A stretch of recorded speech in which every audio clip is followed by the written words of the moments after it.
Sam, if you don't mind being on mute for now, and then we'll unmute you when we get ready for the executive session.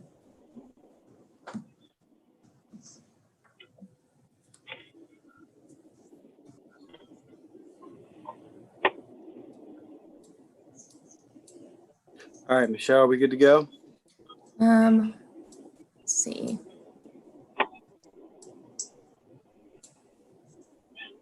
I have a Katie. Oh yeah, yep, I can get her. I have one more person in, and then I think we check all of our settings.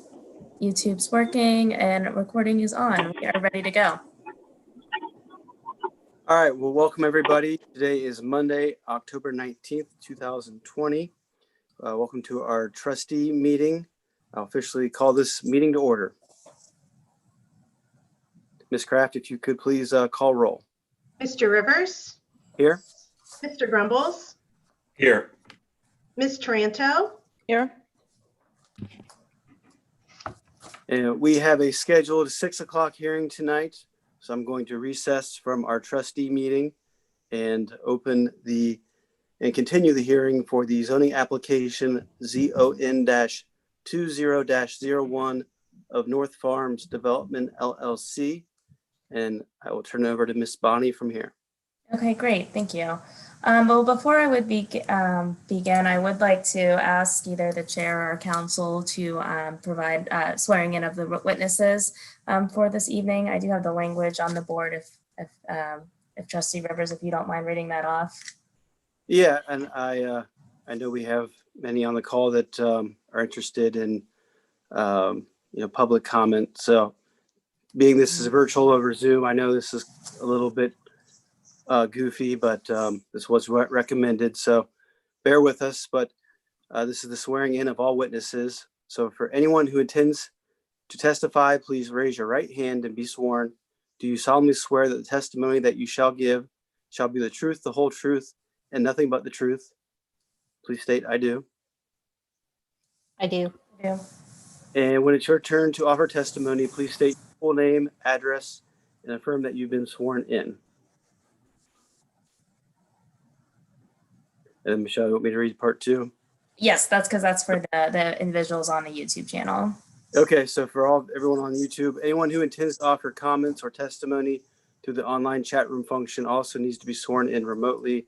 So before your initial comment, please type your name, address, and the words I affirm to indicate that you solemnly swear the testimony that you are offering is the truth, the whole truth, and nothing but the truth.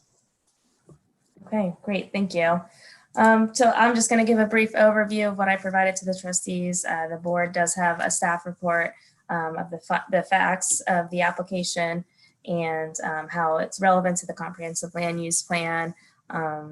And so hopefully the board had some time to read that. You did receive the final submittals of this application dated September 28th of 2020.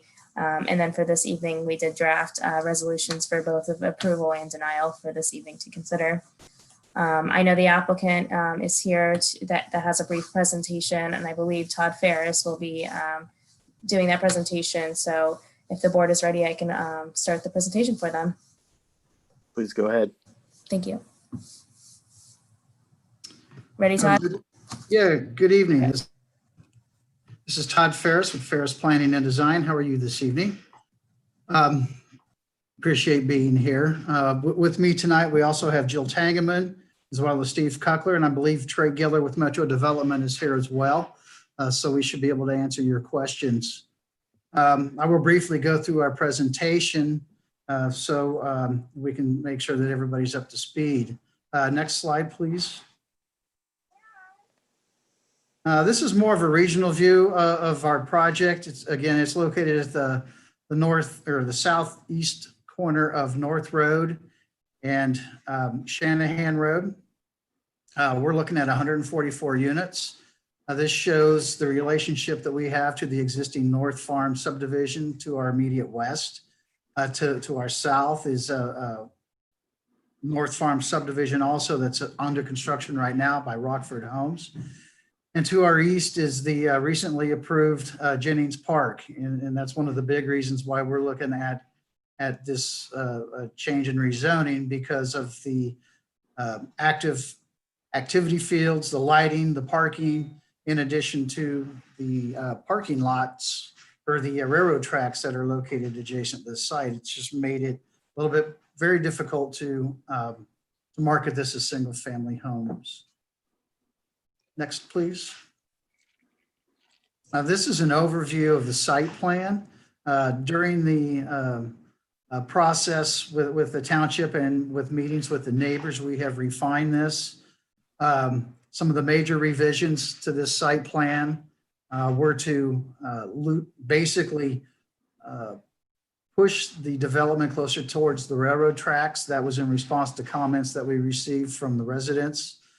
We also organized these buildings around 2 central greens. That was a comment that we had received from Regional Planning Commission. We introduced a second full access drive to the south. That was in response to your Planning Commission as well as to the residents of North Farms, so that all of our traffic would not be coming out aligning with the existing curb cut that they had to the north.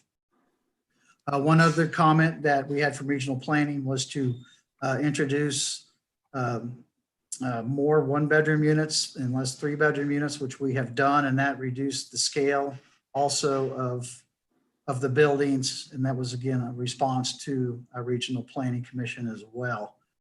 Again, there's a significant buffer that we have along North Road. That's a combination of 5 to 6 foot tall mounding with evergreen and shade tree plantings on that will effectively screen this development from North Road as well as from the existing residential to the east, or to the west, excuse me. Any questions to that? Or should we move? Let's move on to the sections. These sections, I don't want to go into a great amount of detail, but these sections show our first submission as compared to our submission now. They're all taken in the same locations. And what they show is that we have pushed the buildings back from the original proposed to current proposal that we have now. And it just shows the view lines from existing residents on the west to the proposed multifamily buildings on the east, and shows that the sight lines are generally up and above over the buildings with the mounding that we're adding and the landscaping as well. Next exhibits, please. This is more of a detail of the lighting that's being proposed on the park to our east. And again, this is a pretty significant lighting package for these ball fields. Obviously, having them illuminated at night is going to produce, some light in this area. That was a major concern as to why that single family was not deemed to be the most appropriate use for this site, and that multifamily made more sense because of the light pollution in this area as well as the traffic. Next, please. These are elevations of actual units that are constructed. These are down off of Wilson Bridge Road. This was a project that was done in Worthington, down in their new district that they have along that area. Again, this is the 2-story unit where the front doors are actually at grade. Everybody has their own separate entry. Very, very nice detail, we believe, to the architecture and the materials, and the way that the architecture is presented. It breaks these units up so they don't look like one long building, but they actually, tie into the residential character of the area. Next slide, please, Michelle. Again, artist rendering, basically, just a depiction of the last one, but before it was built.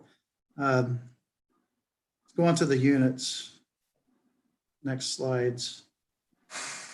We have 3 types of units within this development: 1-bedroom, 2-bedroom, and 3-bedroom units. I think the first one, the York, yeah, there we go. The York, again, 826 square feet, 1-bedroom, starts at $1,162 a month for average rent. The next would be the Eagle, which is the 2-bed, 2-bath, a little bit over 1,000 square feet at $1,225 a month starting rent. And then the Hickory, which is our 3-bedroom, 2-bath, just under 1,300 square feet. And we're anticipating that to be $1,550 per month. These are photographs of the clubhouse. Again, central to this development is a clubhouse with a resort style pool. Part of the amenity package that's within the clubhouse are these gathering areas, the fitness center. There is a movie theater room and also a game room. These are all available to the residents and their guests throughout this development. Again, more interior shots, more seating areas with the fireplace. Again, another shot of the game room, the theater, and there's also an area that can be used as a kind of not necessarily a home office, but if your computer's down and you need to use fax machines or use the internet, we have that available for the customer as well. I think the next slides relate to the interiors. Again, the first is obviously the kitchens, which they're very well appointed. Obviously, there's the range and the microwave kitchen, the center island with the sink, and then our bedroom shots, which Michelle has already kind of shown you. The next slide, the walk-in closets, and then the pictures of the bathrooms and the laundry rooms as well. I think item 17, let's see, bring that one up. We've probably addressed quite a few of these already, but these were some of the conditions that were placed on us from regional planning that we have gone through. We've clarified item 1, that North Farms LLC is a rezoning and not an amendment.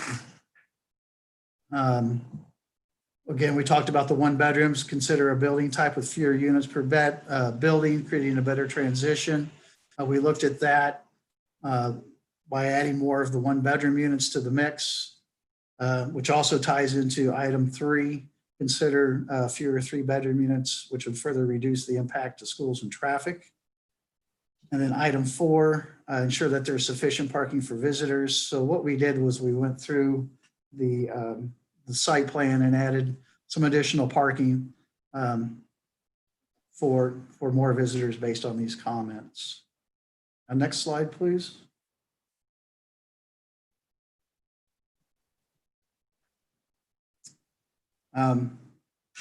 This is just, I think, the record that it was approved with comments.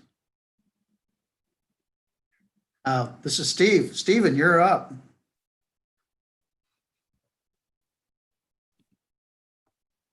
Mr. Cockler. Yes, thank you. Just getting off mute. Hey, good evening. Good evening, trustees. Yeah, this was just some perfunctory stuff regarding the rezoning application itself and how proper, et cetera, everything was done. No need to really go through this.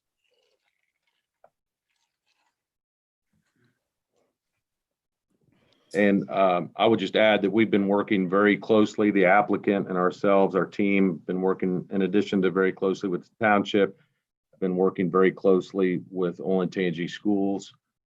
Obviously, many of us who are also involved in this project, our children go to Olentangy schools. We love Olentangy schools, obviously. So we've been working very closely with Mark Rafe, the superintendent, and his folks. This is from April. With Mr. Rafe, the superintendent, supporting this small, low-density multifamily project. Mr. Rafe also attended and participated in our last zoning commission meeting when this was approved by the zoning commission, basically reiterating the support of this project. The schools support this project for 2 reasons. Number 1, is because of the multifamily, this low density multifamily project has very minimal students. So the student impact of the school is very minimal. Their formula is calculating roughly about 22 new students. Whereas if this was done in a single family fashion, you would be looking at 37 or more new students. And the benefit to the schools is because it is a multifamily is considered commercial, it's taxed at a higher rate. And so therefore the net positive to the schools in terms of revenue raised from the property taxes of this project are far greater than the cost to educate those 22 kids. Whereas in single family, it's taxed at a lower rate than commercial, and therefore the schools must subsidize the students coming out of the single family. And so therefore it's a net loss to the schools from a property tax standpoint. So it's a big win-win for the schools from that standpoint. The other encouraging and exciting reason that the schools are supportive is that because of this project, we're excited that we can potentially work with the schools in the township to do some creative public financing that would actually be used to improve and widen Shanahan Road. Shanahan Road, as many folks are aware, it's a 2-lane road. I don't know that it's been improved since, I don't know, Abraham Lincoln was president, right? I mean, it's a pretty narrow road. And the county has it's not on anybody's watch list to improve. But with this project and the TIF revenue potentially in coordination with the schools, we can actually raise enough dollars to start serious improvements, starting with widening and improving the entrance points to Shanahan and the backdoor entrance into Olentangy High School. So that's a big safety concern of theirs. Also believes that will be helpful for the thoroughfare of traffic in and out of Shanahan, especially in the morning and the evenings. So really a win-win for the schools. Less kids, more money, and needed road improvements on Shanahan. And without this project, that Shanahan Road probably won't be widened in maybe in our lifetime. But this is a real exciting opportunity and a catalyst to make those needed road improvements. Any impacts on the new elementary school? There is a new elementary school going over off of. You're talking about the one off. Right to the north of us. Yeah, you could talk about that, Todd, because it actually will tie in with some other road improvements potentially. Right. All of this traffic has been figured into the improvements of North Road to the north. And I'm assuming you guys are totally aware that the county's intent is to have North Road basically just continue north, and it actually goes into the city of Delaware and through their sites and just keeps on going. So this traffic and all the traffic that is planned in the future and now has been accounted for in that analysis and within this analysis. Our engineer that we're using for this traffic impact is the same one that's being used for the stuff to the north. So it's all been taken into account with the new schools as well as the existing. Ryan, perhaps I could shed a little light. This is Trey Giller. As it relates to North Road, when we rezoned the Berlin property, we had an obligation to construct or pay to construct 33% of North Road for access from the school from the south coming off Peach Blow. But the plans for the county is to expand North Road from Shanahan all the way up to Peach Blow. And I believe they're working on that road now and have it in their plans for the next, it's probably be in the next 3 to 4 years. It'll be fully constructed from Shanahan to Peach Blow. Trey, can you state your name and address for the record?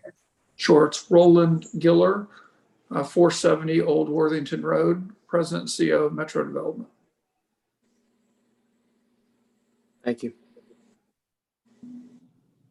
Right, so I just for clarity, if I could, so there's some existing road improvements that have been planned and our client Metro is involved with making a reality that will benefit north-south traffic. And the benefit with this North Farms project that's in front of you tonight, that will help necessitate the improvements of the east-west traffic on Shanahan. So it's a really good opportunity to improve that whole corridor.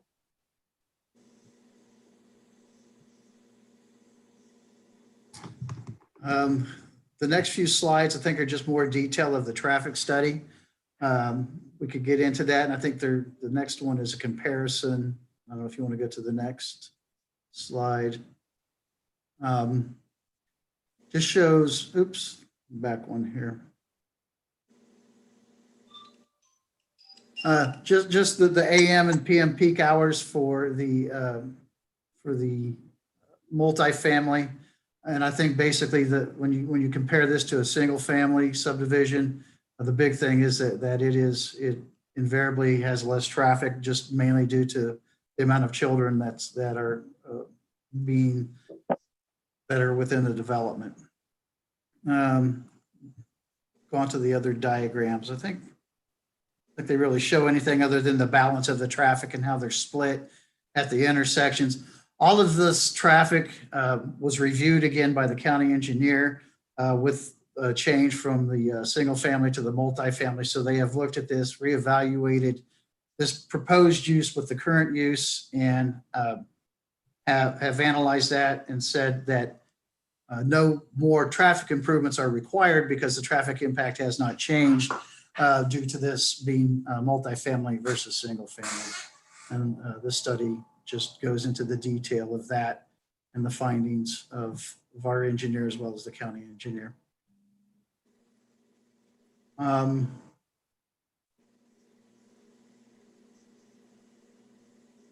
the last slide, this is one that Joe Thomas always likes to put in. And this is from the BIA that just shows that over between now and 2050, that there's going to be the need for an additional nearly 500,000 new homes in our region. They're predicting a huge amount of people in this area, and that we're behind, continuously behind in the amount of homes that are being built every year. 14,000 is the amount of homes that should be built every year, and currently Central Ohio's at about 8,000. So every year there's a shortfall of 6,000. The people are coming. We have seen it. I think you guys have seen it as well. And they're there, and we're just trying to respond to that need and bring a good product to this area. If anybody else from our team wants to add anything, Jill or Steve or. Yeah, I'll just chime in here real quick. And if Jill and Trey want to, I said this has been a real, taking a lot of time on this project, really taking all the comments to heart and did the best that we could, made some significant improvements from the original application. Again, this is a low density multifamily project, and this is, good for the area. It tucks in well into that corner, and most importantly, it's what's in the best interest of the school district, and it's also the catalyst for the improvement of Shanahan Road. And without this commercial low density multifamily project, the likelihood of Shanahan being improved anytime soon, just for the lack of resources, will be a long time, just decades to be realistic. So again, really excited, been working cooperatively. Your zoning staff has been amazing. The zoning commission was fantastic. And so we appreciate all your time. I'll turn it over to trustees. Do we have any questions from Trustee Trano or Grumbles? I'd like to hear from the residents. Sure. Trustee Grumbles, do you have anything to add? Yeah, I just want to make sure that we're clear on the proposed benefit, because on one hand, we talked about the need to develop Shanahan Road and the funding and economic packages that would relate to that and benefit that. And then subsequent to that, a comment was made that all of the engineering studies indicate this development wouldn't overwhelm infrastructure or be a burden whatsoever. So in that light, there's little to no benefit of a financial incentive or development incentive. I'm just trying to figure out which it is. I'd like to be very clear because I expect there to be significant feedback from residents. I think we owe it to this meeting and clarifying whether there will be a traffic burden posed by this development or not, where that future burden comes from, and make sure that we're clear with all stakeholders on what's up for grabs and consideration here. Yeah, let me take this. I'm sorry. Go ahead, Trey. Go ahead. So if Steve and I could answer this to be more specific, I think maybe where it got a little confused while Todd was going through his presentation, the local traffic, i.e. the street North Road directly in front of us, all the way down to Lewis Center, then all the way up to the Shanahan Road area. We improved that complete road pursuant to the subdivision that we put in, and Rockford and MI have purchased and built homes there. Our existing traffic pursuant to the traffic study, as well as the conversations with the county engineer, does not require any additional road maintenance or road work on the local streets directly surrounding our particular property. Where apparently there is a existing choke point, and you can see from where the county engineer has been working on 23 and Shanahan Road, apparently in front of the school, there's an existing choke point where the superintendent has indicated that some additional work could be there. The TIF revenue that will be the tax revenue that will be generated. We've had conversations with the township, and we're willing to do a TIF on our particular project, which would generate additional dollars for the township to go in and make some improvements on an existing condition that needs to be addressed. So I think where the net benefit comes in is our existing traffic in the streets that surround our existing development are properly sized and are constructed correctly for not only this development, but had it been a single family development, it would have been exactly what was required from the county engineer's perspective. The additional revenue from the development, from the commercial TIF opportunity, that the township could then go in and make some net benefits to the roads directly in front of the school. So I think that's where the cost benefit analysis comes in, and where the benefit to the township and to the existing residents are an existing condition that needs to be addressed, that are, as Steve said, are not currently on the drawing boards or have any funding mechanisms from the county's perspective. Stephen, turn over to you. Yeah, correct. Yeah, Mr. Grumbles and trustees. Yeah, this project does not require any additional road improvements. So therefore, any revenue that's generated does not need to be used in or around this site, but rather can be used by the township to improve other roads conditions in the area. I bring up Shanahan Road for a couple of reasons. Number one is, that's a conversation that we've had with the schools. That's a safety concern of theirs. They have 4 or 5 access points into Shanahan Middle School and into the softball fields and into the back door entrance into Olentangy High School. They would like to see that road improved from a safety standpoint. And then also, just selfishly, right, to be honest with you, my son goes to Shanahan, so I'm stuck in that traffic every morning and afternoon. Now, obviously, that's never asked the township to do anything that benefits me. So in that regard, right, the township could use those dollars in other areas that maybe it deems more necessary or fit. But that's just something that a conversation we've had with the schools, that they see Shanahan as a critical east-west connector. And the traffic that's on Shanahan is from existing residents, plus those folks who are to the west, to the east of the railroad tracks.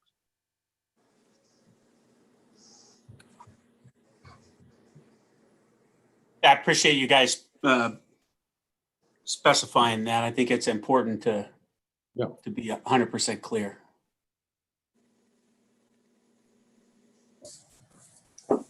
All right, Ms. Bonnie, do we want to open up public comment? Yes, I do have a statement I'd like to read off first involving that. Consistent with Ohio House Bill 197, the trustees are conducting this hearing by means of video conference through Zoom and other similar electronic technology through our YouTube channel, thereby establishing a means to converse with witnesses and to receive documentary testimony and physical evidence. We are taking public comments on the YouTube feed and will read non-duplicative comments to the trustees. But if you want to give a public statement of no more than 3 minutes or offer other evidence, you can request access to the Zoom video conference by emailing Jeff Beard at jbeard@orangetwp.org. And Jeff, if you can just post your email address on the YouTube feed, that would be great. I have been working with Jeff Beard, our zoning enforcement officer, to try to summarize the comments on the YouTube chat, so I can start reading off a few of them. I will say there are about 60 individuals tuning into our YouTube channel this evening. So if you want me to start reading off some of them, I can do that. Yeah, and I will ask everyone just to be conscious of, we obviously want to hear everyone's comments, but sometimes these things can be a little bit repetitive. So if you have someone makes a comment, let's just be mindful of not repeating the same thing. Just, as far as our time here this evening, but we do want to hear everyone, what you have to say. So Michelle, if you want to move forward. Yes. Comment also that we certainly have received all of your phone calls and your emails, and I have read every one of them. And I do appreciate your involvement in the process. And I certainly have listened to what you had to say. Thank you. Okay, great. Okay. Yes, we've had a lot of resident involvement, and so we will do our best to capture everybody's concerns. So many of the residents are stating that they do have consistent concerns with their property value.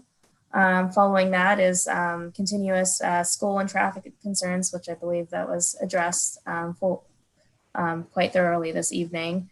A lot of the residents do have concerns with why multifamily, when Rockford is able to sell single family just south of the proposed development. So that was one of the questions. I can continue reading, or if we want to start addressing some of those, or Trustee Rivers, I don't know how you want me to keep going, or I can do I think maybe let's just do a handful at a time, and if the applicant Okay. wants to address. Okay. I think so many of the residents tuned into all of our zoning commission hearings, so we appreciate their input and feedback. They are concerned, however, that their concerns were not met during the zoning commission hearings. And just a reminder to the trustees, the zoning commission did recommend approval of this application. It was a 2-1 vote at their hearing held on September 1st of 2020. Let's see. I think a lot of them were directed that the homes were going to be single family at the time that they purchased their own home. They do believe that other locations in the township would be more appropriate for these apartments. We've been having concerns about North Farms has had several hours of power outages since early last year. They believe that the grid cannot handle more dense housing. So that was a concern that we did address at the zoning commission hearings, but it's been brought up again. So that's a summary of it. And we will have a couple residents that will want to speak, but for now, if the applicant can, or if the trustees want to handle the comments that I just shared, we can go from there. Does the applicant have anything they'd like to share? Yeah. Who was that? Trey? I can talk, or you can go ahead. No, why don't you go ahead? Okay, yeah, I'd be more than happy to cover. I tried to write down some of the comments, so I'll probably leave schools and traffic to the side. I think we've kind of covered those. I don't know how much more support than the superintendent providing us a letter regarding the schools and how they're fine and have participated in the process from a multifamily perspective. The comment was if Rockford could build and sell homes on the railroad tracks, why can't we sell them to another single family home builder? Rockford purchased these lots probably 7 or 8 years ago, prior to Jennings Park being constructed. So from that perspective, the landscape has changed from what they purchased and were constructing homes versus what it is today based on Jennings Park going in. It also noticed that from a sales perspective, we've had these lots on the market for 7 to 8 years and have had not one individual have show any interest, including Emma and Rockford, who built and sold homes in the subdivision prior to when they bought, prior to Jennings Park coming in. So there's a marketing aspect of it that we've done and actively marketed and haven't had any takers from a single family perspective. I also think it's from a density perspective and a multifamily perspective, it allows us to put less impact from the existing homeowners by packing and pushing the apartments back closer to the railroad tracks, or allowing to do some additional buffers. If that was a single family subdivision, you wouldn't have that particular ability to do that. And then as it relates to property values, I've not seen in Southern Delaware County property values decrease over the past 24 years of my career from a multifamily perspective, for sale or rentals, or from a single family perspective. So I don't know that 144 Class A apartments next to a railroad track buffering a single family subdivision is going to dramatically impact property values from a real estate perspective. And again, those are the 5 that I wrote down quickly. If I've missed any that the trustees would like me to address, I'd be more than happy to do that. Or if Todd, Jill, or Steve wants to add anything. Yeah, this is Todd Ferris. I know one of the comments that we did receive from the residents several times was the power and the power reliability in this area. And we did get a hold of AEP, and they actually have a record of every power outage and what those power outages are caused by. And how long they last, excuse me. And we went over that with I know one individual at one of the site meetings. He seemed to be very interested in that. And AEP is in the process of upgrading all of this area as we are right now, because it's at the edge of where the development was. It's not incredibly unreliable at this point in time, but there have been some outages, but they have repaired them. The outages that did happen were not caused because of overloaded transmission lines, though, but your typical things to do with wind and things like that. So we did go through all that information with the residents, in particular with one individual when we had that on-site meeting. Yeah, I would just add one thing, and that is in terms of the availability to the neighbors and so forth. Obviously, COVID hit.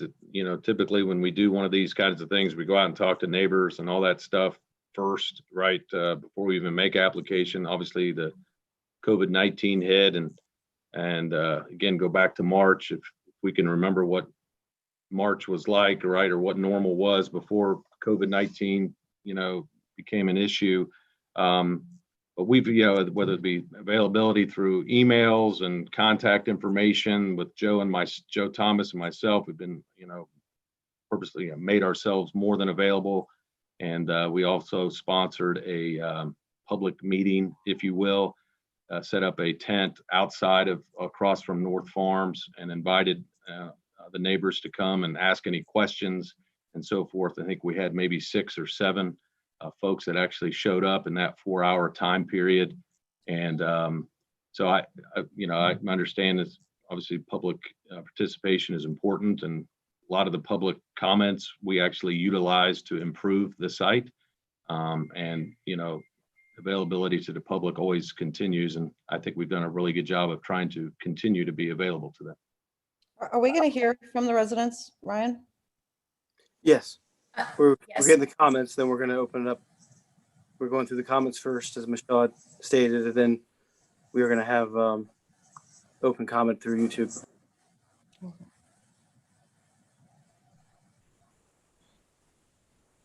Well, I do have one resident that has joined in on the Zoom. If we want to open it up for her comments. Sure. Let me unmute Cheryl. Hopefully that works. Hi, Cheryl. Yes, hi, can you hear me? Yes, Cheryl, if you can state your name and address for the record, and we are opening it up for your comments. Thank you. Yes, hi, my name is Cheryl Everett. I'm at 5255 Loudon Drive. I'm actually directly behind where these apartment buildings are going to be placed. You mentioned that you were holding a public meeting where there was this tent across from North Farms. I've sent multiple emails to Deb, I believe. You were the only one that responded, but I did reach out to all the trustees regarding my concerns for this. I never received any notice that this public meeting was being placed. Could you give me more information about how you notified the residents of North Farms that this was taking place? First, can I ask Cheryl to indicate that she's been sworn in? Yes, I affirm.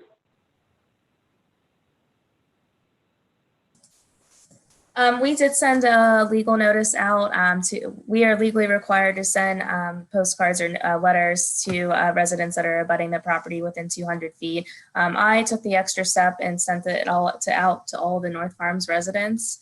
This hearing was initially scheduled for, I think it was, sorry, let's see. It was initially scheduled for October 5th earlier this month. However, at the time of that meeting on October 5th, it was recessed to this evening. So we did our best. Yeah, but you mentioned there was a tent across from. Oh, I'm sorry, the open house. 4 hours that was open. How did you notify the residents that that was actually taking place? I'll leave that to the applicant because the township did not notify for the open house. Yeah, this is Yeah, Todd we weren't Ferris. notified. They say the single family aspects of this is exactly what is expected of this area. And I agree with that. And, to make some net benefit by having an apartment complex. And you mentioned this choke point of 23 in Shanahan and the tax revenue with the township. To me, it's insulting that you don't speak with the residents of the neighborhood right across the street. I've never received any notice about this except the signs that sit across the street. Nobody reaches out. Nobody communicates to, and I'm very close with a lot of people in this neighborhood. And to me, you say there's little to no benefit or development incentive, and we tuck well in, for the school district. But to me, those are just great assumptions when you don't communicate with the residents on what we truly would appreciate in this area.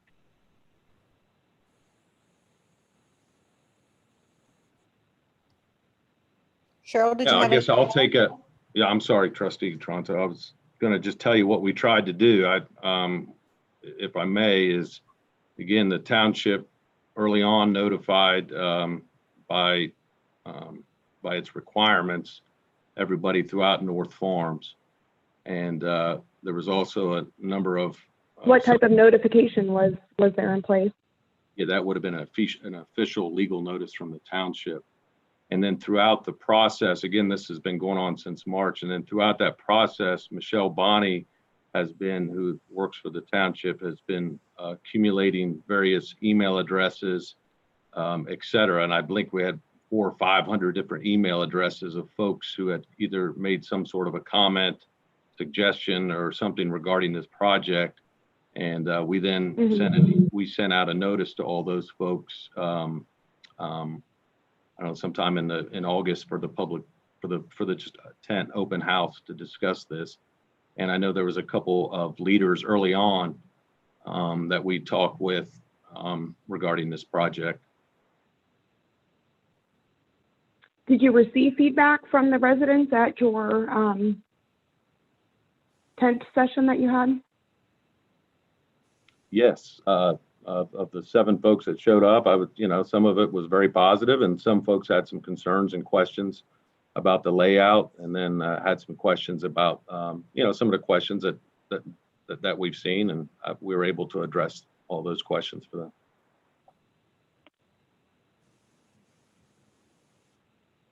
Is there any evidence that it's going to truly benefit the residents here at North Farms? I feel like you've placed a lot of information about the trafficking around it, but to me, you really truly haven't reached out to the residents of the area. I never received information about a tent session. It's just very disturbing to me and kind of disrespectful.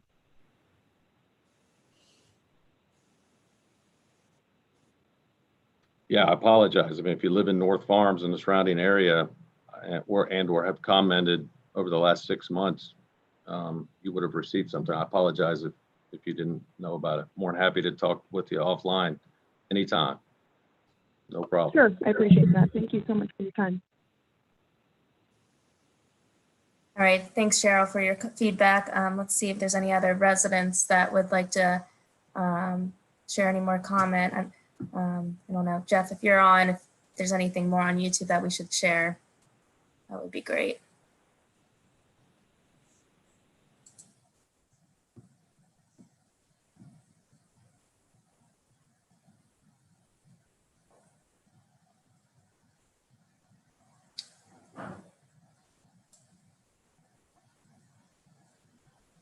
Sorry, I'll give everybody a few more seconds to see.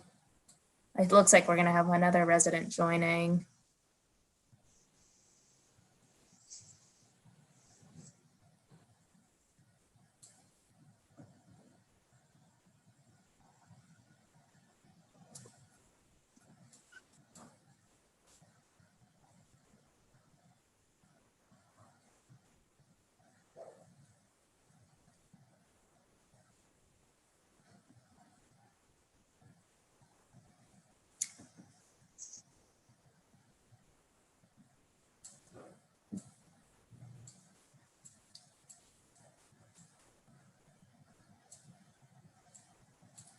All right, appreciate everyone's patience. I think the individual is joining.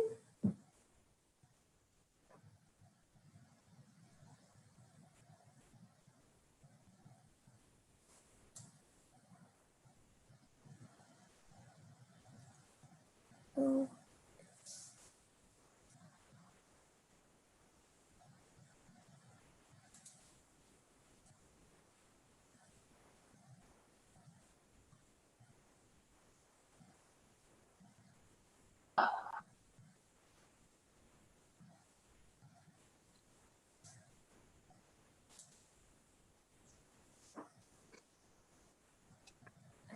Hi, Harash or Mr. Reddy, if you're available, or can you hear me okay? Yes, I can hear you, Michelle. Yes, great. If you can state your name and address for the record and also state that you've been sworn in, you are open for your comment. Yes, hi. This is Harish Velpareddy, and I live in 5683 Dorrington Street. And yeah, my major concern is like the traffic and the school estimate is it's not even closer to, the number of students that is going to be coming out of these apartments. So when, Mr. Reddy, if you're available, or can you hear me okay? yes, I can hear you. Oh, sorry. I think your Yeah, YouTube's on, so that's why it's lagging a little bit. But if you want to mute your YouTube while you're on the Zoom, that would probably be most beneficial for you. Yeah. Can you hear me now? Yes. And please Okay. indicate that you've been sworn in. Oh, yes. Yeah. I sworn in, and I'm Harish Velpareddy, and I live in 5683 Dorrington Street. So my main concern is the students estimate is not even closer, because from the single families that are already there around this parcel, like MI Homes bought it, and Rockford's bought it, and Rockford even building the next phase of houses just closer to the railway track. So I'm kind of surprised, how this is not eligible for single family in the first place before even rezoning. And second thing, I'm kind of worried about the traffic on these three roads: Lewis Center Road, North Road, and Shanahan Road. And we have a park on the North Road. So we are already kind of seeing the traffic so much with the school buses going around 3 p.m. So I'm not even, I don't see much benefit from this session compared to the previous sessions. So, so it's a big no from residents, I would say.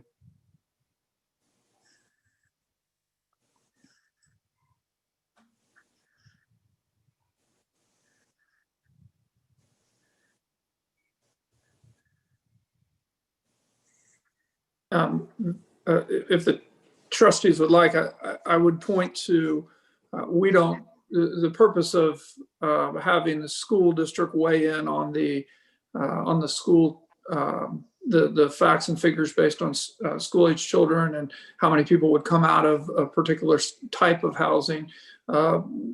Precisely the reason we'd rather the school district weigh in on that is exactly to answer this question. The school district keeps the information from every single subdivision, single family or not, who comes from where. So from a facts and figures perspective, that information is provided to us by the school district. We do not provide that information. Anecdotally, I will say we build and manage, over 5,000 apartments in Central Ohio, and the style of apartments we build don't generally generate a lot of school age children. However, I will point back to the letter Mark Rafe provided in April, where he calculated the school age children that would come from this development versus a single family development. And then I think we addressed some of the questions regarding traffic earlier as far as the existing condition, then the ability for the commercial development to generate some additional revenue to help with tax with traffic on Shanahan Road. Yeah, and another quick question is like, we estimating 22 students to schools from this project, because I'm thinking we are already from MI and Rockford, not the North Form single home residency homes. We are already sending more than 22 kids to the school already. So I'm not even convinced, like, how come this many multifamily apartments are going to send 22 kids, because the single family is just opposite to this apartment parcel is already sending more than that, more than 22 students. If I mean, we can get the records from school, Olentangy school, all 3 schools, how many students are coming out of North Forms single families. That will give us the number, like, how many students, whether it is multifamily, is going to generate to the school district. So I'm assuming, I'm expecting another school levy next year if we approve this. I mean, we are not opposing this multifamilies in this area, but this parcel we are opposing. So I'm sure there will be a better place for multifamilies in our township, and we welcome that.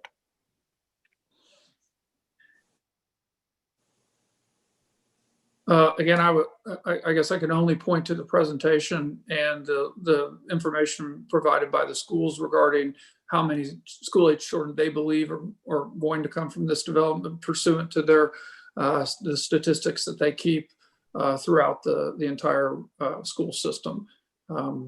So I don't want to quibble back and forth. I just pulled the information from the superintendent. I thought that was the most reasonable place to find the information was through the schools. Yeah, I think I remember we've talked to this gentleman before. I appreciate your time and passion for the schools. Additional data from Olentangy schools. I'm more happy to provide this to the trustees. I'm not sure if it's on the presentation or not, but the existing North Farm single family subdivision, there's roughly 183 students in the existing North Farm subdivision. Again, if this was a single family subdivision that we were talking about proposing, we're roughly 40 kids. With the low density multifamily project here, we're down around 20 kids. All right. Well, thank you, Harish, Reddy. We do have a few others that would like to speak on behalf of this. So I will open it up for Sarah Petrovic. to speak next, and she has some comments to share. And Sarah, if you could state your name and address for the record and state that you've been sworn in. Hi, Sarah Petrovich. I live at 5263 Loudon Drive, and I affirm. Can you guys hear me? Yes. Perfect. Okay, thank you so much for your time. I know this has been long going and a lot of comments from the residents, and I appreciate, the trustees and the commission for, please take, our concerns as a community, into heart. As far as the schooling stats and facts that are coming back, I have to believe from what I remember, they were comparing this to an apartment area in Polaris where you have Chase, you have a lot of other commercial businesses where, yeah, you probably won't have high impact as far as kids coming into the neighborhood. But the lot that we're talking about is a lot where we aren't near a lot of commercial areas where it's going to bring jobs. Yes, we are somewhat close to Polaris, but we are not right there. So the main driver for people coming into this community is going to be the schools. We've already seen it in this neighborhood. Olentangy is a good school district.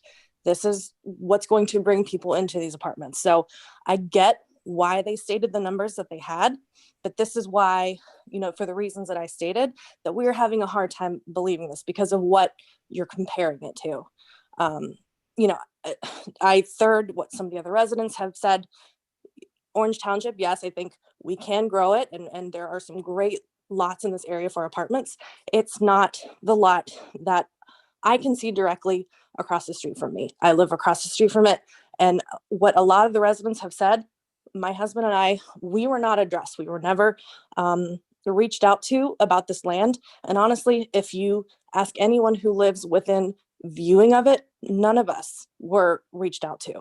It was very strategic as far as who was supposedly reached out to, people closer to the school who don't view this. As far as some of these meetings go, my husband and I purposely stated, and we told the trustees this, we're not attending that meeting because this is another proposal. It's the same proposal we'd already seen twice. We've given you our feedback. Our feedback is this is not the land for apartments. This is not what we bought into. This is not good for our community. And what we get back is we're going to put more parking. We're going to put more bushes. That's not the resolution here. The resolution is this is not the place for apartments. Thank you.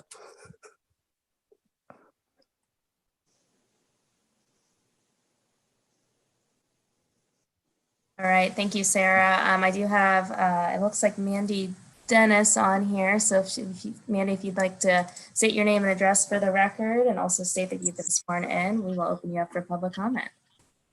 Hi, Mandy Dennis, 5502 Mercier Street, Lewis Center, Ohio.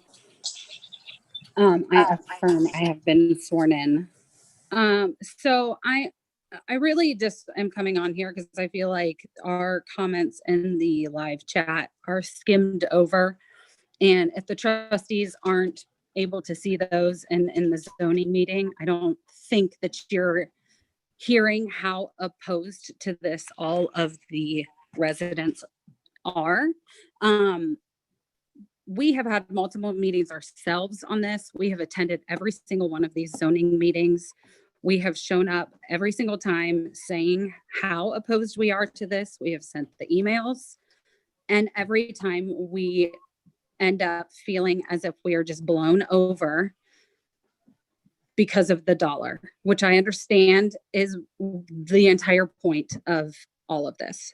The other thing is with the power grid, I am going to go back to this because it is a huge problem in this neighborhood. It is not a problem in Evans Farm. It is not a problem in any of the surrounding neighborhoods. It is a problem with our neighborhood and our neighborhood alone. And AEP has refused to address it. So if you are putting in apartments across the street, it is only going to make it worse.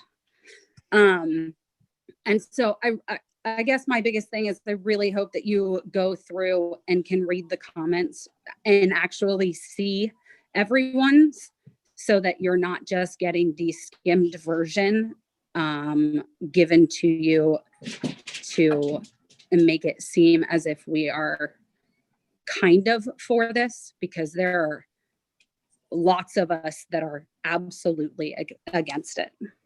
Mandy, just to hopefully reassure you, we do copy and paste every single one of these YouTube videos and our YouTube comments, and they have the previous zoning commission hearings. They have been sent to the trustees as well as everybody's emails. Great. Thank you, Mandy. Thanks. I think we have somebody by the name of Jai Thar that's on. And Jai, and I'm sorry if I'm pronouncing your name incorrectly, but if you could state your name and address for the record and state that you've been sworn in, that is your turn. Hi, my name is Jai Thar. I'm sworn in. I live in 5740 Somersworth Loop. So I wanted to say that I was one of the 7 folks who has attended the tent meeting. And I want to say that all the questions that I asked to the developers that time, they were not able to provide any, any answers, or they were not able to take care of any of the concerns. My questions were the same, what most of the people have said. First is the number, the total number of school students coming out, which is given by the superintendent. Those look absolutely wrong. There is no way that there can only be that number of students coming out from this big number of apartments. So that concern. Second concern is about AEP, which we have still been facing over the last 1.5 years. There have been so many outages over here, and I've lived in multiple places all over US. This is the only place where I've seen this kind of outages. I've never seen it anywhere. So these two are my main concerns. Apart from that, I also feel that with apartments coming over here, the crime rate is going to increase as well. And that's what, overall everywhere in US is the study. So how can, the developers deny all of these things? And how are the trustees not listening to all us residents? We are the main residents and tax-paying residents over here. And no one, not a single person wants this rezoning. So I would like to, get all these 3 concerns answered.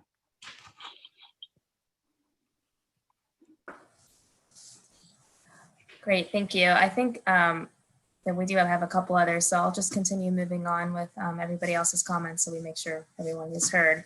I think next in line is Ashok Gadam. And okay, I'm sorry if I pronounced your name wrong, but if you could state your name just for the record and state that you've been sworn in. Thank you. Yes, ma'am. So I attended the last all the previous meetings. Can you state your name and address and state that you've been sworn in? My name is Ashok Gadam, 5408 Shawbury Lane, part of North Farms community.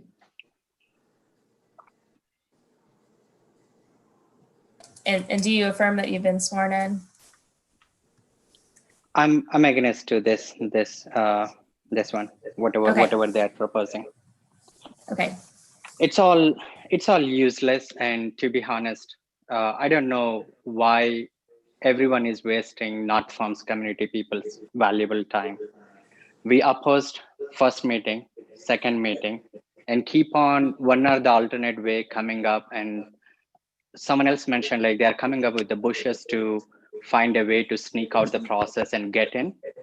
Very first thing you all should understand during the first meeting, what they said is their initial plan was to get the single family homes over there. Just because of the railway track, they can't get what they are expecting. That's why they turned into this apartment construct. When someone is smart and trying to gain money over there, why Delaware County is trying to help them out?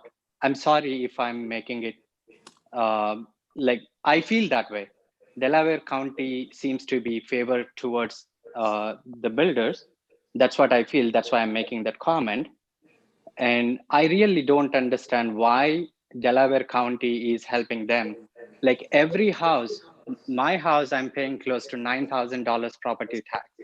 And when they proposed everything, they were showing the numbers like, oh, we have these many apartments, we pay more taxes. No, we are paying more taxes. Count how many houses we have in the North Farms community. how much we are paying versus how much they're going to pay, and how much they're going to utilize versus how much they're going to pay. And all bogus numbers. Whatever the numbers we have seen, all bogus numbers. Even the students going to school, even the way they're going to utilize the Delaware County property and everything, all are bogus numbers. And I really don't understand why Delaware County and everywhere people are encouraging these guys. Everyone should cooperate. The people here, see, if at all Delaware County will start doing all these things, we all will go out of Delaware County. We are paying the taxes. That's why Olentangy schools are top. That's why people are coming. Without we all were contributing, they wouldn't even get into that kind of mindset of building the apartment construct.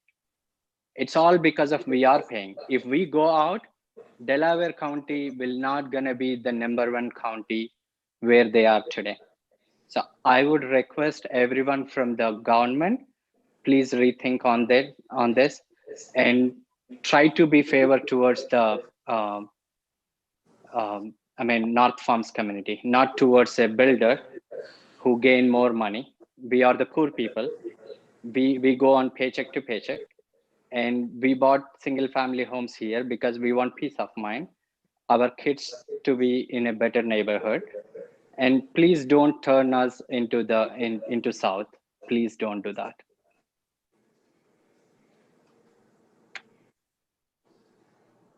That's it, ma'am. Thank you. Okay, thank you.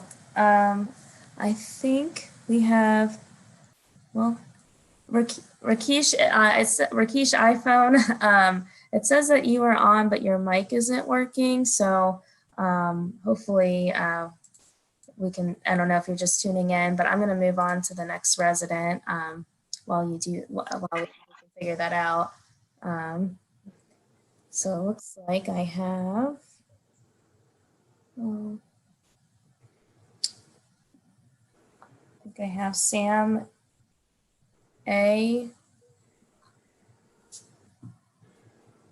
Sam, if you can hear me, your microphone is not on. So if you would like to make any comment, we do need to have that on for the Zoom.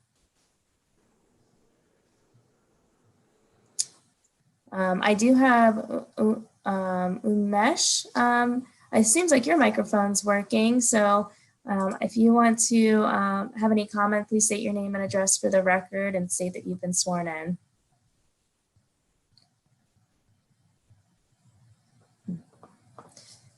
And we did make note on the, for the trustees' sake, we did make note on the YouTube channel that we plan on closing the public comments soon, as we haven't been given, just to try to keep our time, be time conscious on this application.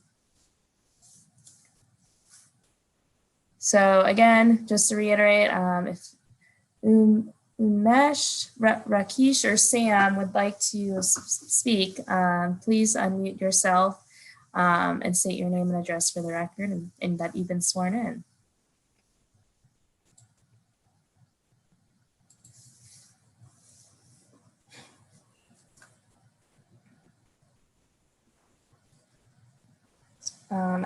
Katie, I see that you just joined on our Zoom.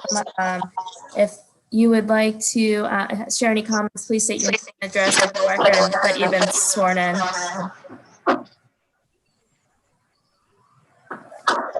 And okay. And for those that are on the Zoom application, I'd advise you to put the YouTube channel on mute while you're speaking, as it's gonna kind of echo while you share your comments.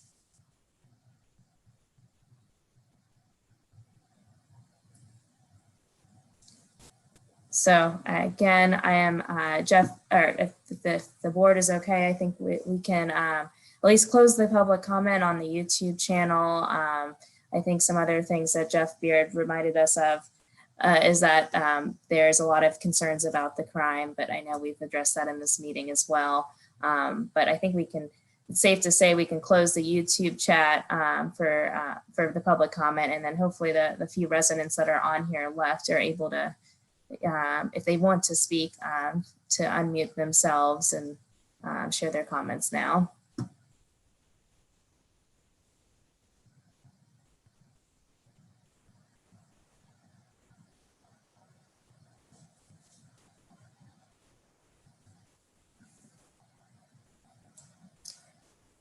And I would like to add, I mean, we have been receiving several comments, and our staff does our best to moderate everything.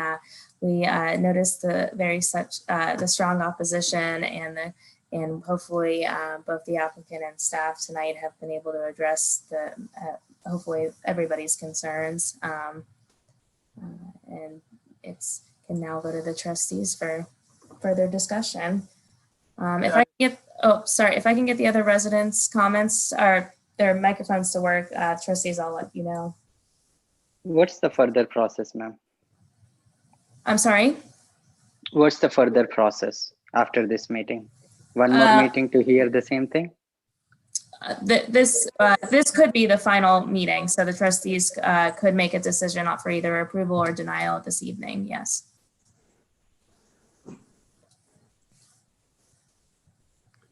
Do we have any other comments, Michelle?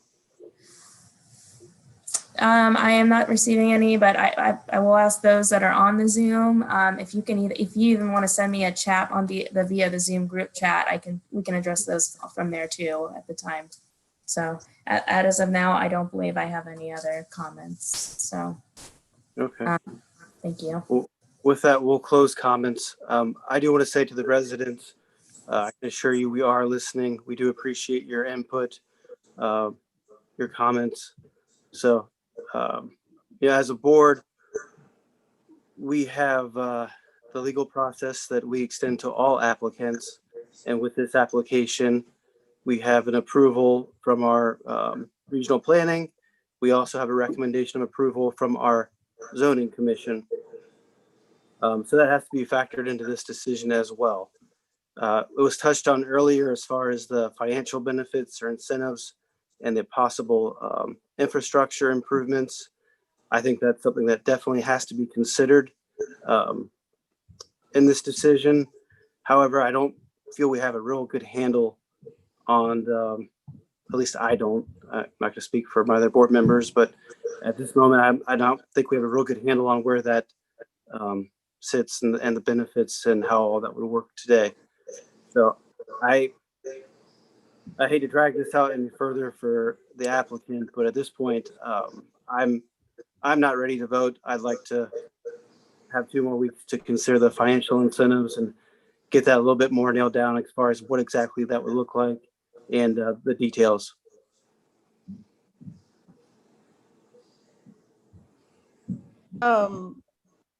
Michelle, one of them, not the residents, it might have been Steve Cuckler, mentioned, actually, I don't think it was Steve, the Jennings Park and the light pollution that they felt like that was the reason why one of the reasons why single family would not work there.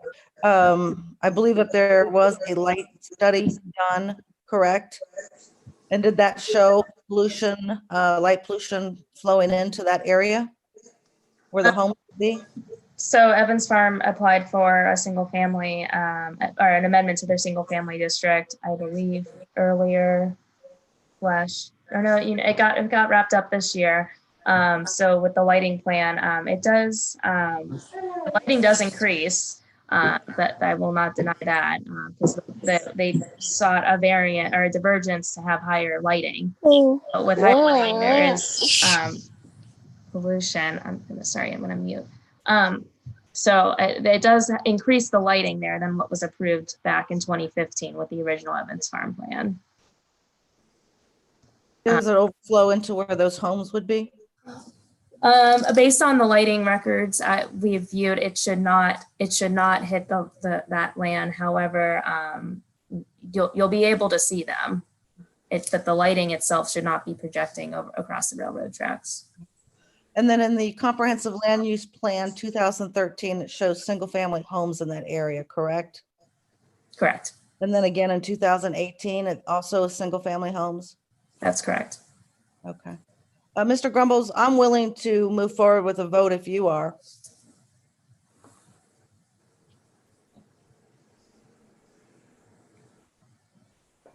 Yeah, I've got for me. There's a couple of things that that I think are worth noting. Number one, in talking through this with and researching and following this from the onset,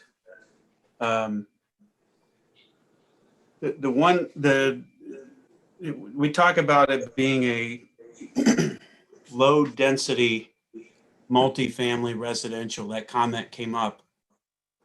Michelle, what does that mean in your estimation? What is low density multifamily versus normal versus high density? And when you look at our comprehensive plan in the township, what is normal density multifamily for us?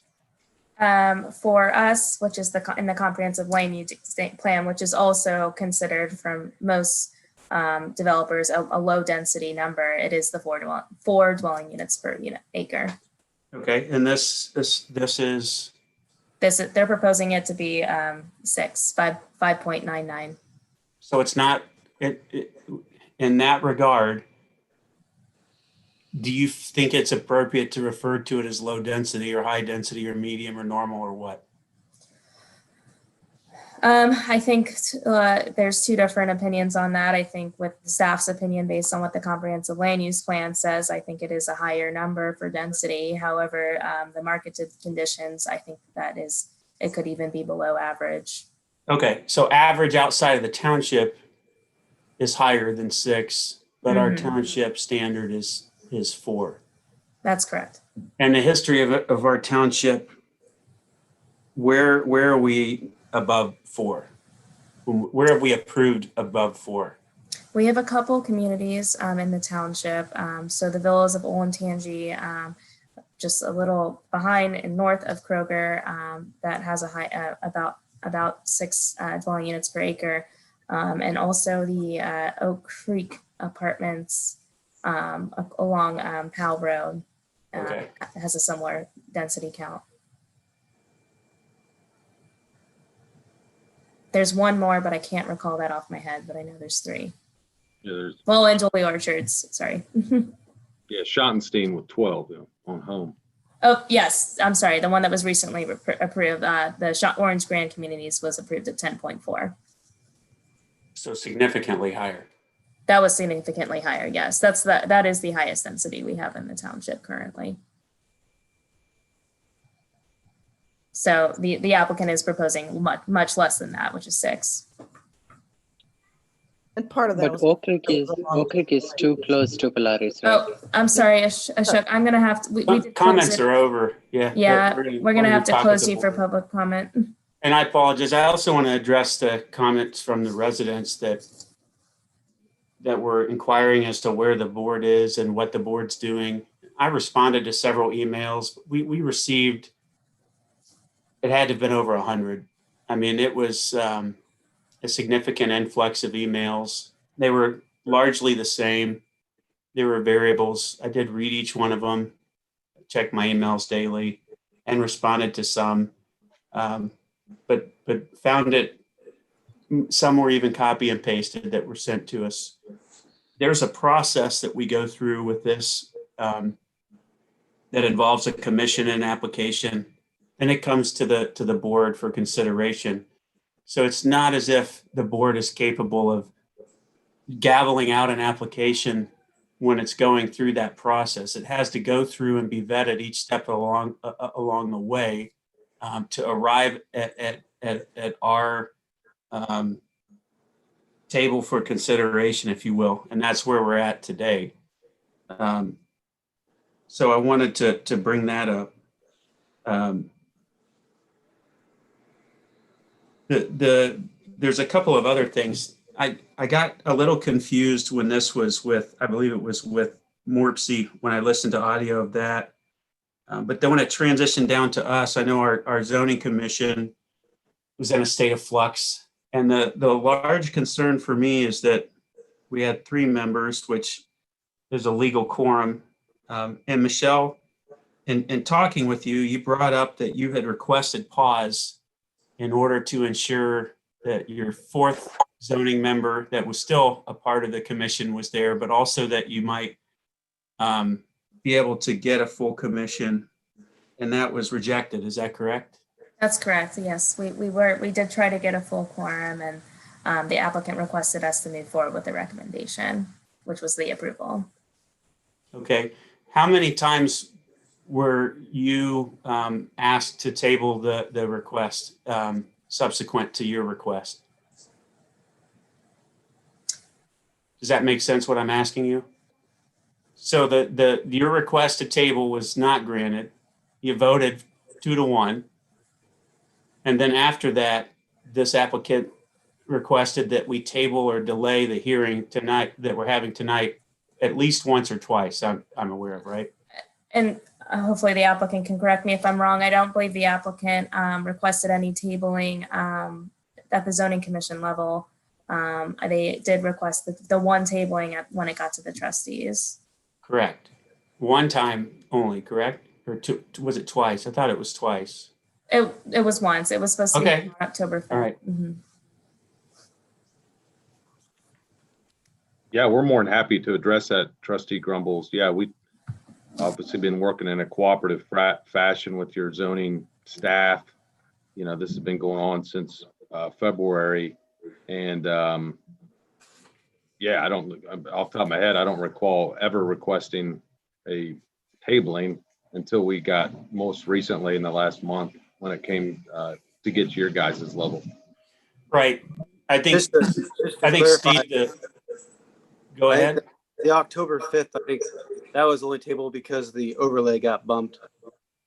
So I think that, and correct me if I'm wrong, but I think the applicant tabled that just because we had to have the overlay hearing that night. So that was the reason for the meeting. Yeah, that's correct. We were asked, so we obviously wanted to support your guys' whatever your endeavors were. No problem.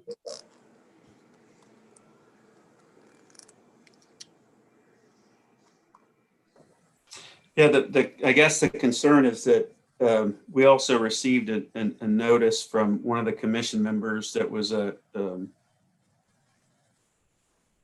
where did Michelle, can you speak to the miscue there that he was unable to attend? I know he was upset about that and was under the impression that it wasn't going to be, what was the disconnect there? So one of the zoning commission members had to take an unexpected flight for his, anyways, was unable to attend last minute, and he was in hopes that the application would be tabled. However, the applicant was ready to move forward with a decision. So since we had 3 members present at that meeting on September 1st, they made the recommendation. Okay.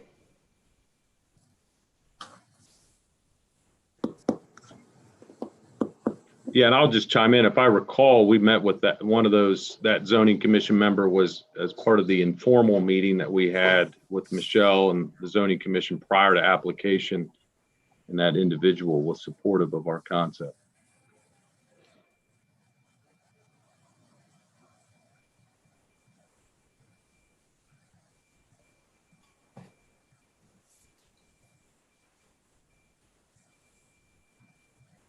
Michelle, can you, so we have I don't think it matters. They weren't there to vote.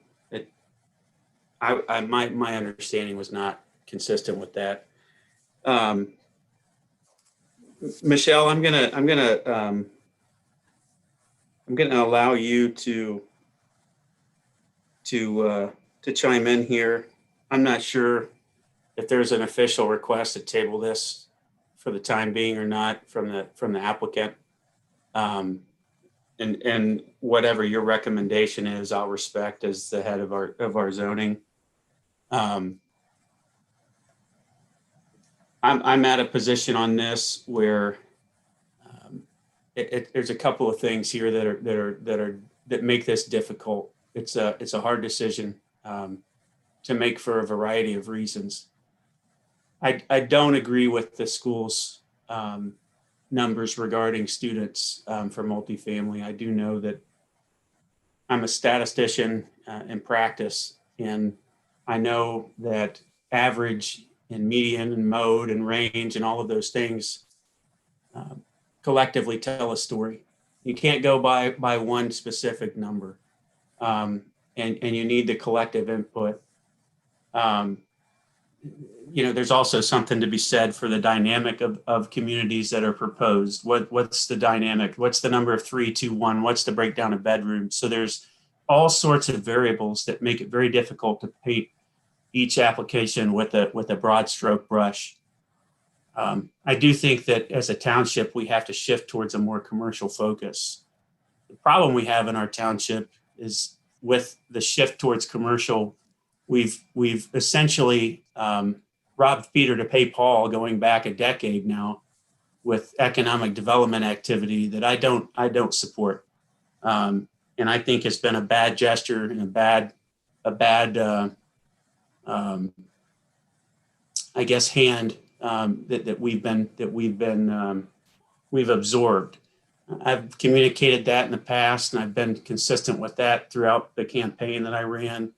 And so I'm not interested in continuing that approach.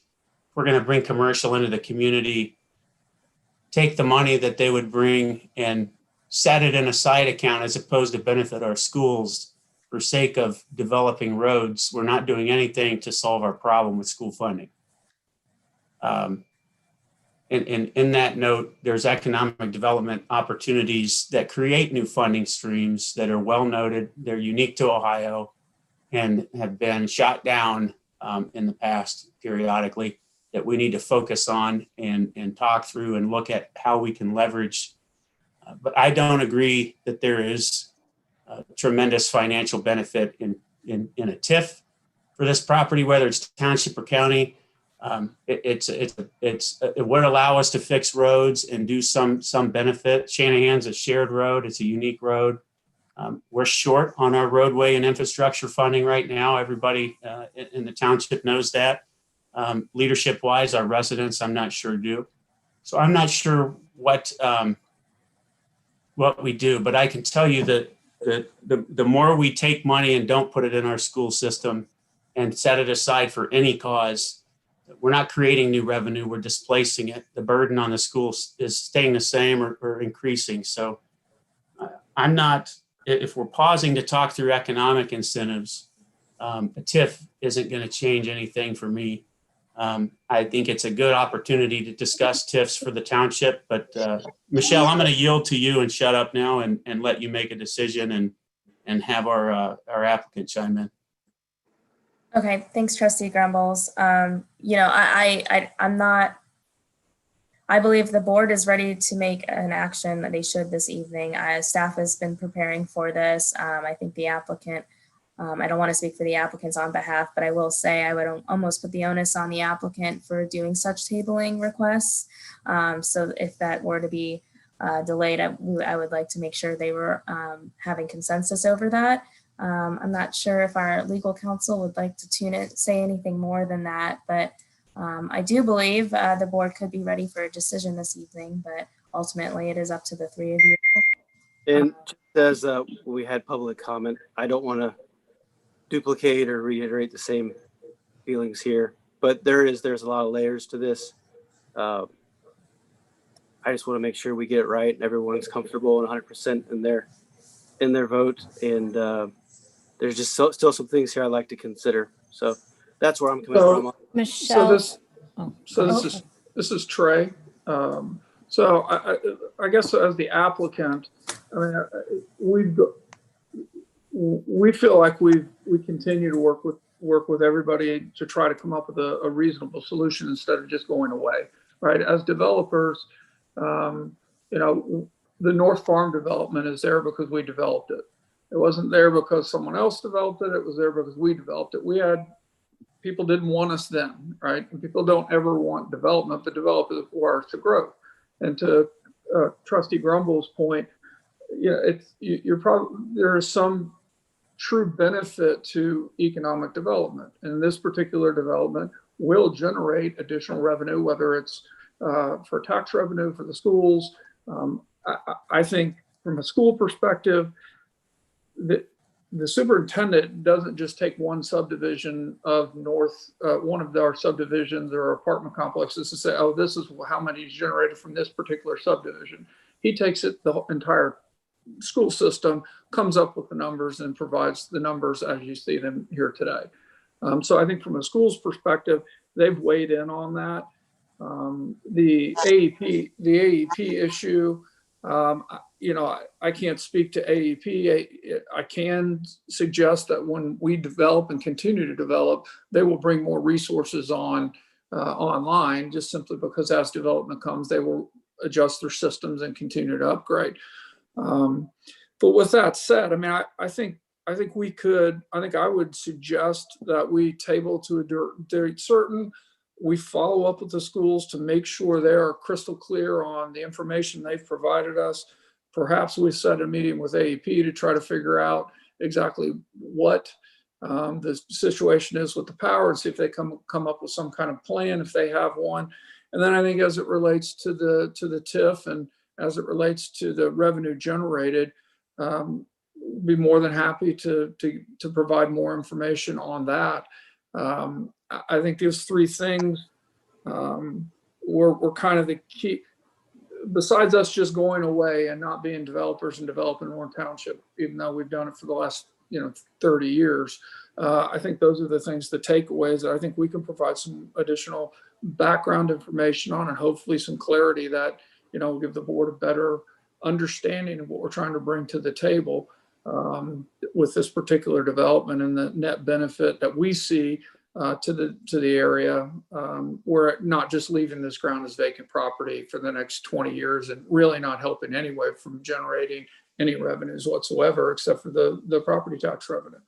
So I think I would propose that we table this to a date certain in the future, and we go through that. And if Jill Tagman or Steve needs to do something from a more specific legal request basis, I'll let them step in. Otherwise, as the applicant, I would propose to table to a date meeting certain in the future, and we'll provide you the information that we've discussed and heard on this call. So I do want to clarify one thing. I worked with Bob Lamb and got school data. The comment I made about it being kind of all over the place was rooted in that. And I will say that in most cases, the multifamilies that I reviewed data for in our township, I believe it was all of them. I think Bob's called in so he could clarify, but they tend to break even from a revenue standpoint or yield income to the school. They very rarely are a burden financially on the school. Collectively speaking, they tend to work, they're favorable, and that's where you see the average numbers. Now, again, each property has some can vary between them. So I do want to clarify that with the feedback from the applicant, that I think that's a fair pushback and understand where the school's coming from. But the number and the average will change as we continue to develop, and I expect that. I expect it will become more towards a break even than a favorable, just simply because of the law of averages.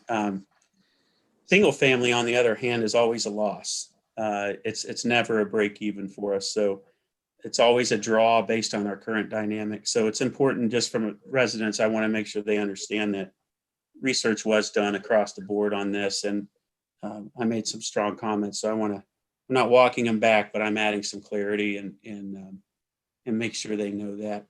I do think, Ben, that this is a little different in that it's a apartment complex next to a school, and it's an apartment complex that doesn't have just 1 and 2 bedrooms. It has 3 bedrooms, which is, I think, a little bit more on the unusual side. That's going to invite more families with school-age children. So while I'm certainly whatever you just called yourself a minute ago, I do think that there's a difference in this particular complex, as far as it being next to a school, having 3 bedrooms. I think it's going to invite more school-age children to your point, that I think we'll see more of what the final average is, you know, if it had been built and families start moving in there. Right. And with that though, you know, there is an element in the developer's comments, and I want to make sure that we address too. This isn't, you know, some of the comments about that the township or whoever is only for developers, and we seem to yield to them. You know, folks have to understand that the land that we're discussing, and much of the township land, was acquired long ago. It's not, this isn't something that people are necessarily coming in and scooping up. A comprehensive plan existed, and people that are in the business of development have been here a long time. That the township didn't evolve over a 5-year period or what have you. So this is and I spoke with the developer about this at length recently, and got the background and the story of how this entire corner property came to be. And so I do want to speak to residents directly and say that you have to understand as well that developers have property and a goal and an incentive, they're a for-profit entity that's looking to do something with the property they invested in, and they're spending tax dollars to hold and sustain. So we come up with comprehensive plans, and they understand the intent, and we all agree. In this case, they're asking for an exception, and they've explained their position on why, right? So if this development is voted down, the folks on this call still own the land, and they still have an incentive to do something with it. So understand that if it's acquired, or if they sell it, or if another proposal comes forward and zoning does change, or it is approved, there could be things that surface with this that are less desirable than a community such as this. So I want to bring that forward and make sure you're cognizant of that as residents, and you're thinking through the big picture here. This is one piece of property, one parcel, one lot, one development proposal within a larger township and construct.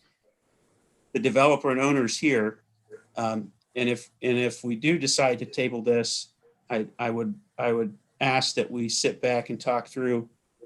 He's told you he's not interested in doing single family, that that's not what their incentive is or what their desire to do with it, even though it's zoned that way.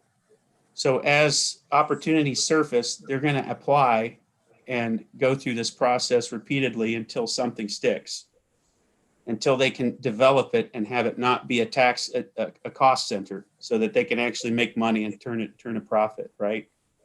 So it's important that we're aware of that, and that everybody understands that they're proposing this as a developer and landowner in order to complete the ownership and project that they've started that are part of the houses you live in. So Michelle, turning back over to you.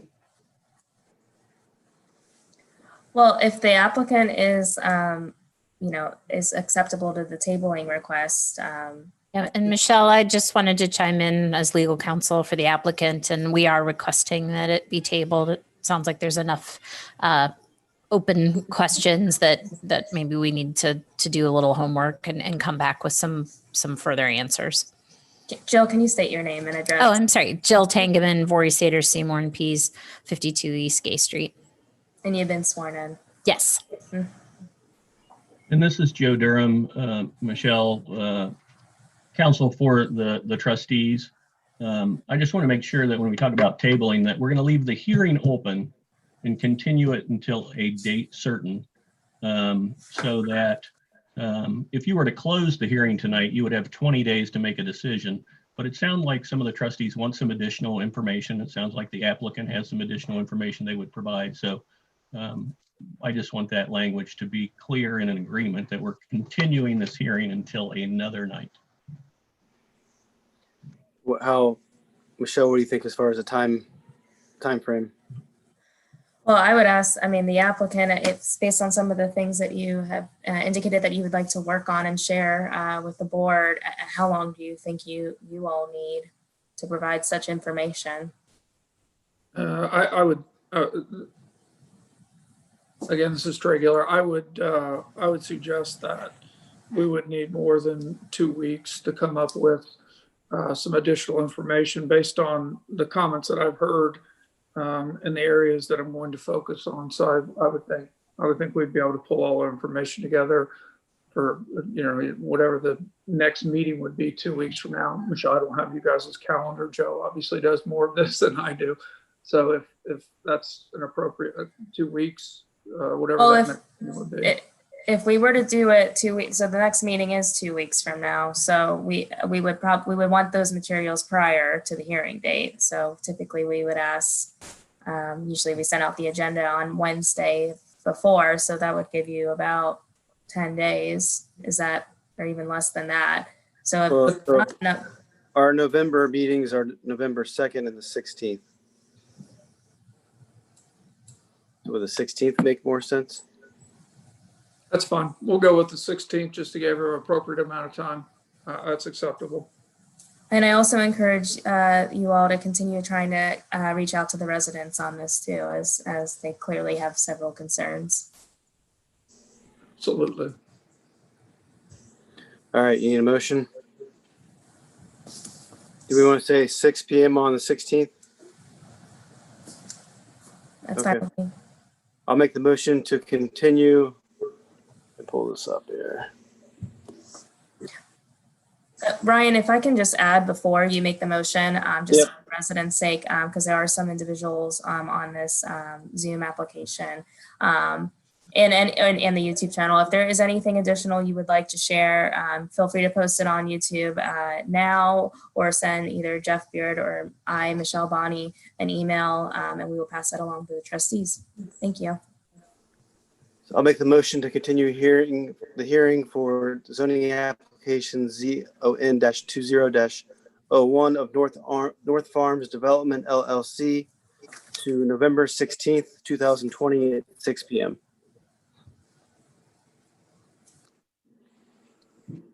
There's a second?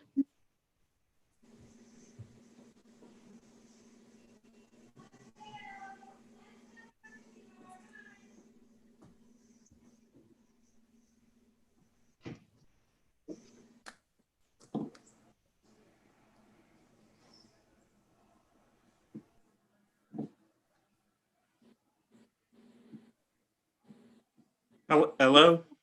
Yep. Hey, Ben, are you there? Yep. Yep, I'm here. I'm trying to get the video moved around. I'll second. Mr. Rivers? Yes. Mr. Grumbles? Yes? Ms. Tranto? No. All right. All right. So with that, we will return back to regular session. Thanks everyone that took part this evening. Absolutely. Thank you.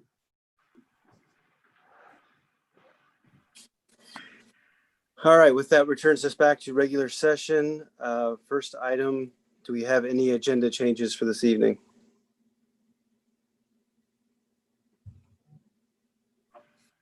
I do not. All right, that moves us to the consent agenda approval. Do we have any questions?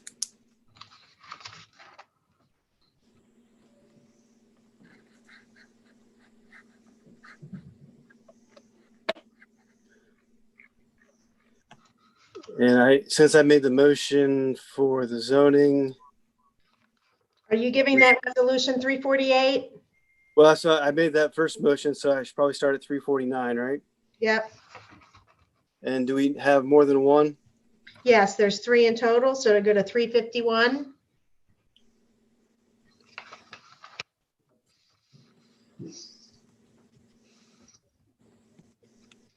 51.